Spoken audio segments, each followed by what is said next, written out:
Very good morning.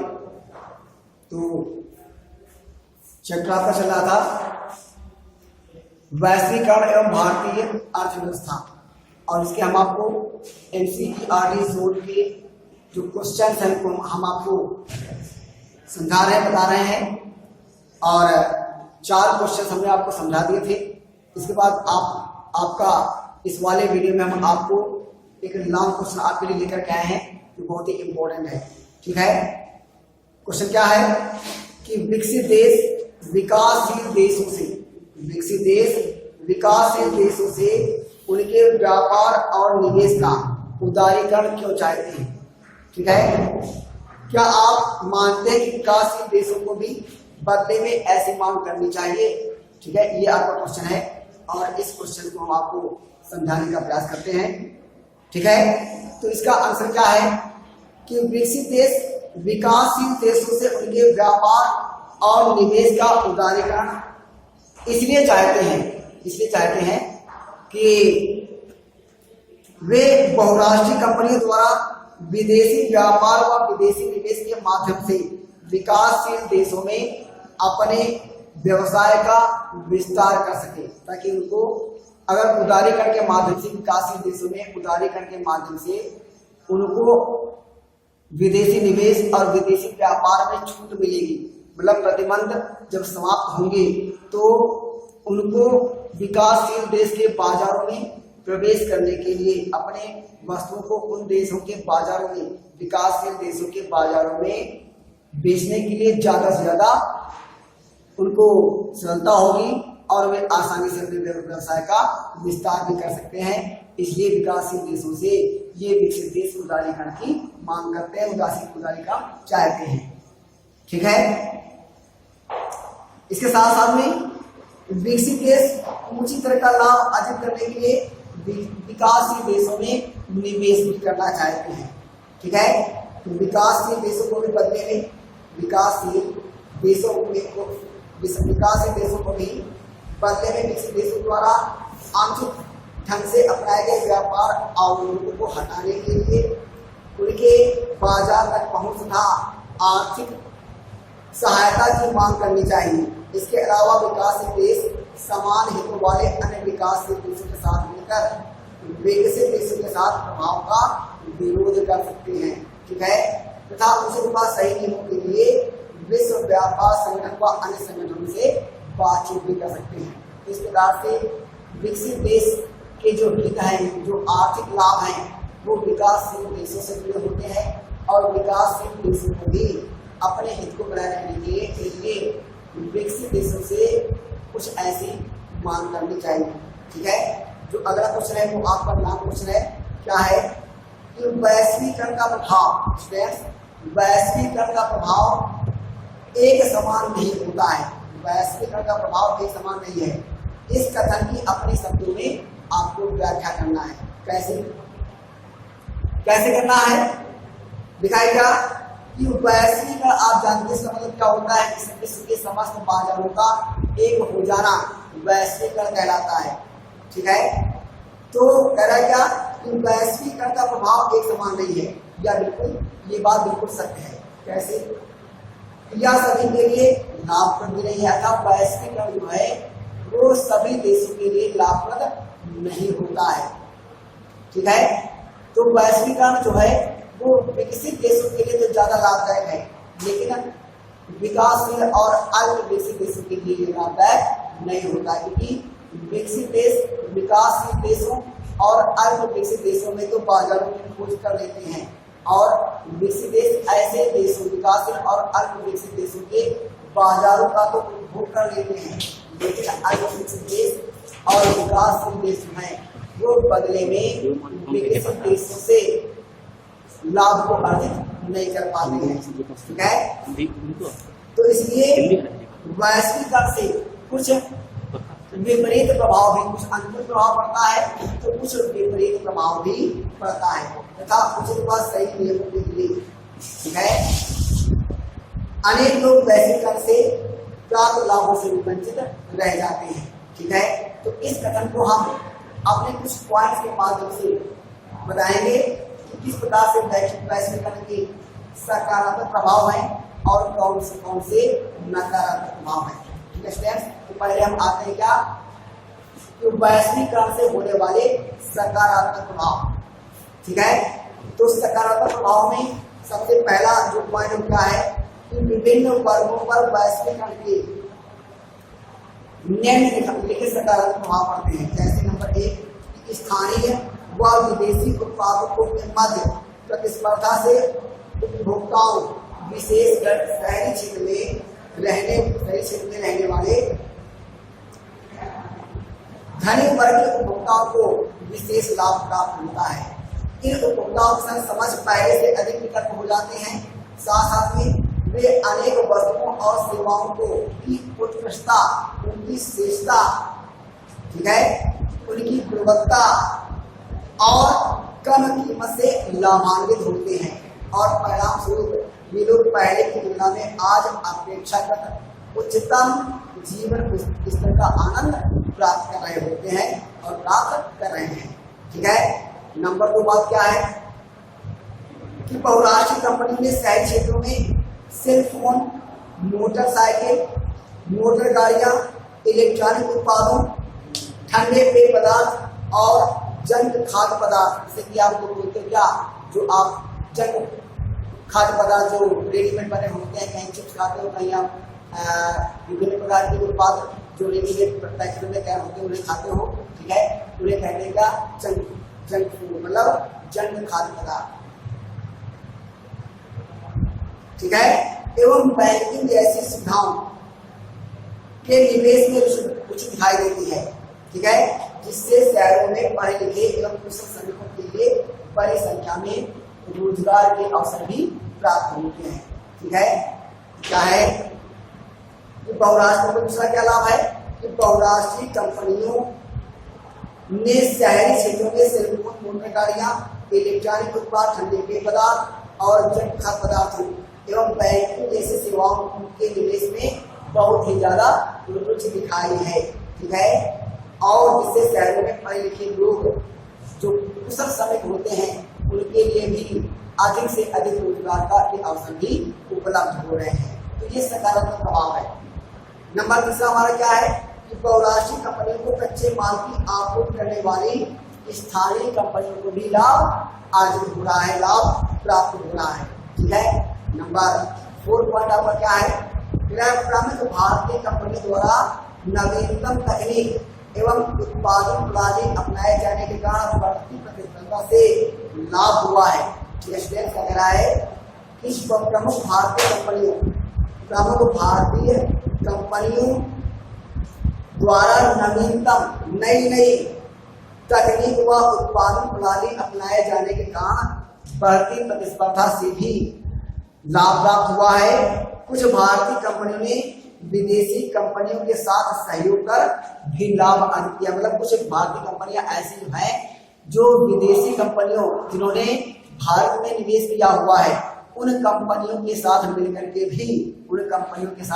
मिलकर के भी ज्यादा मात्रा में लाभ अर्जित किया है। जैसे आप एक मोटर कंपनी है हीरो होंडा, तो क्या थी प्रारंभ में हीरो होंडा एक कंपनी थी, हीरो भारतीय कंपनी थी, होंडा अमेरिकन कंपनी थी।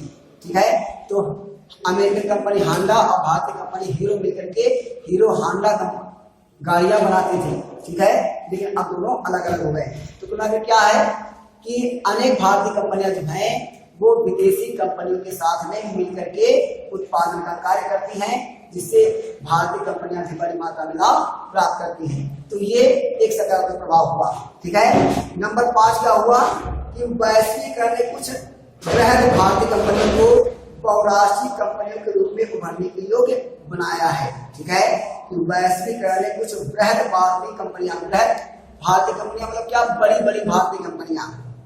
ठीक है, तो वैश्वीकरण ने कुछ बड़ी बड़ी भारतीय कंपनियों को भी बहुराष्ट्रीय कंपनियों के रूप में विकसित होने के अवसर प्रदान किए हैं। जैसे आप ले लीजिए Reliance group of industries, Tata Motors, तो ये क्या है, ये बड़ी बड़ी कंपनियां हैं, भारतीय कंपनियां हैं और आज ये कंपनियां बहुराष्ट्रीय कंपनियां बनकर के उभरी हैं। टाटा मोटर्स के कारखाने अन्य देशों में भी स्थापित है। ठीक है, टाटा मोटर्स ने अन्य देशों में भी अपना निवेश कर रखा है। ठीक है, इसी प्रकार से रिलायंस ग्रुप ऑफ इंडस्ट्रीज के जो इस कंपनी ने भी अनेक देशों में अपने निवेश कर रखे हैं और वहां पर अपना बिजनेस, अपना व्यवसाय चलाती है। तो ये बड़ी बड़ी भारतीय कंपनियां हैं, बहुराष्ट्रीय कंपनियों के रूप में। ठीक है, इसके बाद हमारा जो छठा है कि वैश्वीकरण जो है वो सूचना प्रौद्योगिकी, आंकड़ा, डेटा प्रविष्टि, आंकड़ा प्रविष्टि, साथ साथ में लेखांकन, प्रशासनिक कार्य, इंजीनियरिंग आदि कई सेवाएं प्रदान करने वाली कंपनियों के लिए भी नए अवसर उपलब्ध करा रही है। ठीक है, आज ये सेवाएं भारत जैसे देशों में सस्ती दरों पर उपलब्ध है और विकसित देशों में इनका निर्यात भी हो रहा है। आप देख लीजिए, आज आप देख लीजिए कि विदेशों में, मतलब दुनिया के कई बड़े बड़े विकसित देशों में आज भारतीय इंजीनियर्स, भारतीय डॉक्टर, भारतीय वकील वहां पर कार्य कर रहे हैं। ठीक, और अपनी सेवाएं प्रदान कर रहे हैं। तो इस प्रकार से देखा जाए तो सूचना प्रौद्योगिकी में और विभिन्न प्रकार की तकनीकी सेवाओं के लिए भी भारतीय कुशल लोग जो हैं वो विदेशों में कार्य कर रहे हैं। ठीक है, तो इससे इन लोगों को भी रोजगार के अवसर प्राप्त होते हैं। तो ये सब वैश्वीकरण क्या है? ये सब सकारात्मक प्रभाव है।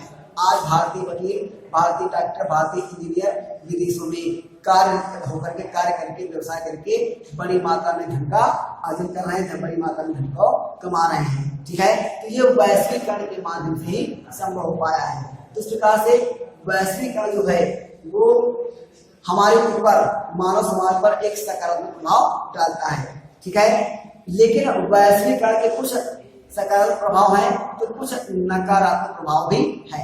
ठीक है, जैसे सबसे बड़ी बात क्या है कि वैश्वीकरण के नकारात्मक प्रभाव भी पड़े हैं। कैसे पड़े हैं कि कुछ छोटे उद्योग जैसे बैटरी है, ठीक है, और प्लास्टिक खिलौने हैं, टायर हैं, डेयरी उत्पाद है, खाद्य तेल है, ठीक है, आदि को बहुराष्ट्रीय कंपनियों से कड़ी प्रतिस्पर्धा करनी पड़ती है। मतलब जो छोटे स्तर के जो उद्योग धंधे हैं उनको बड़े उद्योग धंधों से, बड़े स्तर के उद्योग धंधे से बहुत ही ज्यादा मात्रा में प्रतिस्पर्धा करनी पड़ती है। और इस प्रतिस्पर्धा में छोटी जो उद्योग धंधे होते हैं वो प्रभावित हो जाते हैं और कभी कभी प्रायः छोटे जो उद्योग धंधे हैं इन्हें बड़ी कंपनियों के सामने गुणवत्ता में मात खा जाते हैं, गुणवत्ता में कमजोर पड़ जाते हैं और धीरे धीरे ये छोटे स्तर के जो उद्योग है वो समाप्त हो जाते हैं। ठीक है, और उनका स्थान बड़े बड़े उद्योग धंधे ले लेते हैं। ठीक है, आज आप देख लीजिए, आप वनस्पति तेल को देख लीजिए। आज आप वनस्पति तेल को देख लीजिए। पहले लोग क्या करते थे, आज भी करते हैं कुछ मात्रा में, कि कोल्हू के माध्यम से लोग वनस्पति तेल को निकालते थे और घर में उसको खाद्य तेल के रूप में प्रयोग करते थे।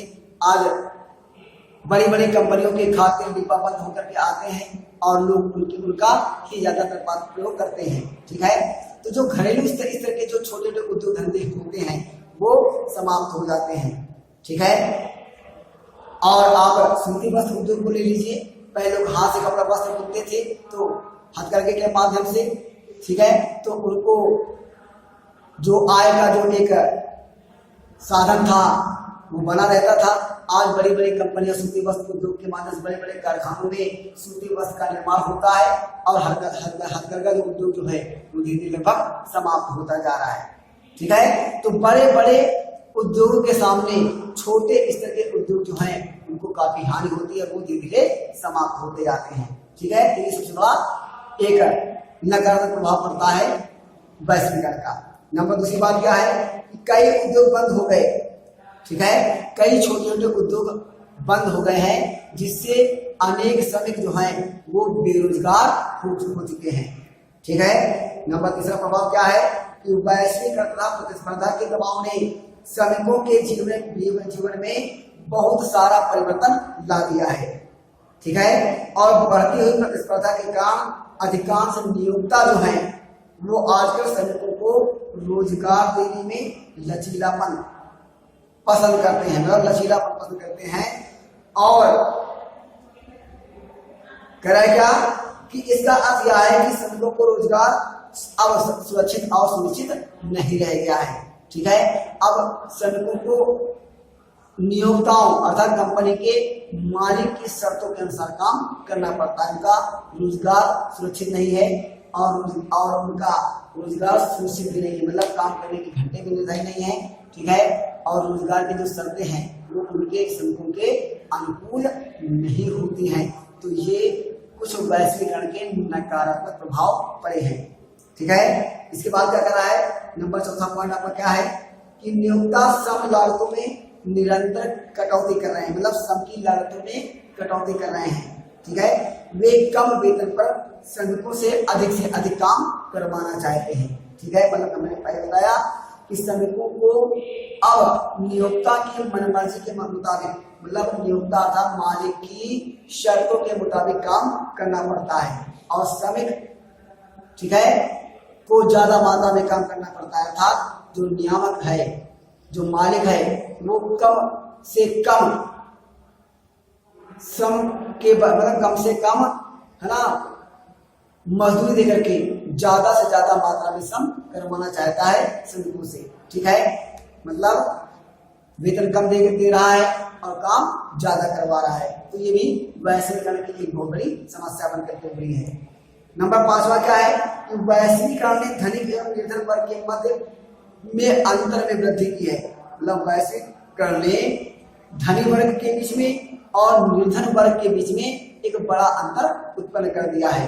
ठीक है, वैश्वीकरण के माध्यम से जो धनी लोग हैं वो और ज्यादा से ज्यादा धनी होते चले जा रहे हैं और निर्धन लोग जो है वो और भी ज्यादा निर्धन होते चले जा रहे हैं। ठीक है, क्योंकि बड़ी बड़ी कंपनियां जब कार्यरत होती हैं तो उनका सारा लाभ जो है वो कंपनी के नियोक्ता को मिलता है। इससे जो देश में जो पूंजी होती है वो धनी वर्गों के हाथों में पहुंचती चली जाती है और निर्धन और भी ज्यादा गरीब होता जाता है, निर्धन और भी ज्यादा निर्धन होता चला जाता है।